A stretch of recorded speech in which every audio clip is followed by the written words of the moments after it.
Now, to only show that switch and the either or setup on landscape mode, we need to find out which mode we're in and then change what we're rendering down there based on that mode. For that, here in the main Dart file in this build method, we can find out which mode we're in whenever build is rerun with the help of Media Query again. There, you can get access to the context, and then instead of accessing the size, there is an orientation property. Now we can now check whether that value here is equal to, and now there's an enum orientation written like this, which is available thanks to that material.dart import you have up there.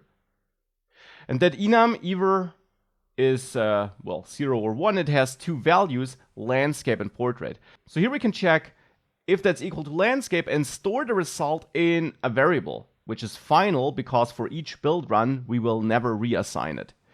So here, this is a final local variable inside of the build method, which I'll name is landscape, and you can name it whatever you want. Now, is landscape will be a Boolean in the end, which is true if we are in landscape mode, thanks to this comparison, or false otherwise. And now we can use that is landscape variable, which is again recalculated for every build run. So whenever Flutter rebuilds the UI, we can use that in our user interface. So there,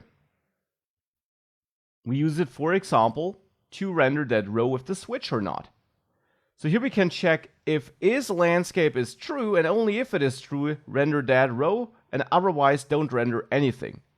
And now actually, there's a little shortcut instead of, or a nicer version of that, instead of using that ternary expression. You can use an if statement in here, in that list, and that's a relatively new feature, which is supported since Dart 2.2.2, which allows you to add an if statement here in that list, and there we can check if is landscape, and then after the if statement you will have what should be added to the list if that is true. If that is not true, this element will simply be left out in the list, and there will be no element added in this place of the overall list.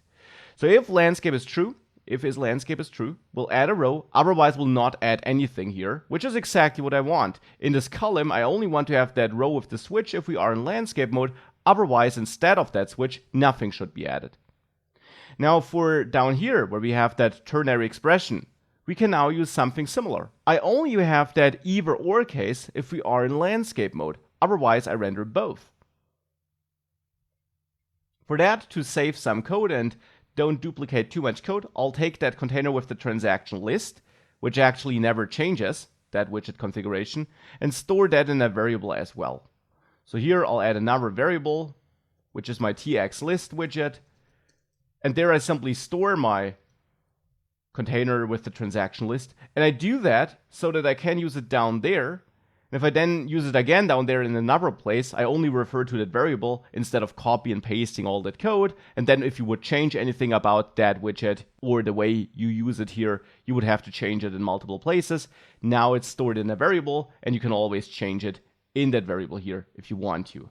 So it's a little bit of code refactoring, but now we still have the same logic as before. Show chart is checked, and then we show either that container or that list. The alternative is that we want to show both. Hence, I'll add another if check here and check if we're not in landscape mode, so if we are in portrait mode. And now, again, without curly braces, for this in array or in list if statement, you don't use curly braces. So if we're not in landscape mode, I want to add this container here for the chart, but with a height of .free, because then that's simply another element I add conditionally if we're still not in landscape mode. Then I'll add my txList widget. So I check if we're not in landscape mode, in which case I add my smaller chart container. And if we're also not in landscape mode, I also add the list widget. And now for this condition down there, I'll check if we are in landscape mode, and only then I will run this ternary expression and then show, well, either my chart container or the list widget. So that entire either or code here is only executed if we are in landscape mode. If we're not in landscape mode, we render the two individual widgets above each other and not either or. And now if we reload this application onto our device, we see the switch here on landscape mode. But if I go to portrait mode, it disappears, and you see we have both here above each other, but no switch. If I go back to landscape mode and this rotates, I am again back to the switch. So this is now how we can also render different content based on the orientation if you need that behavior in your app.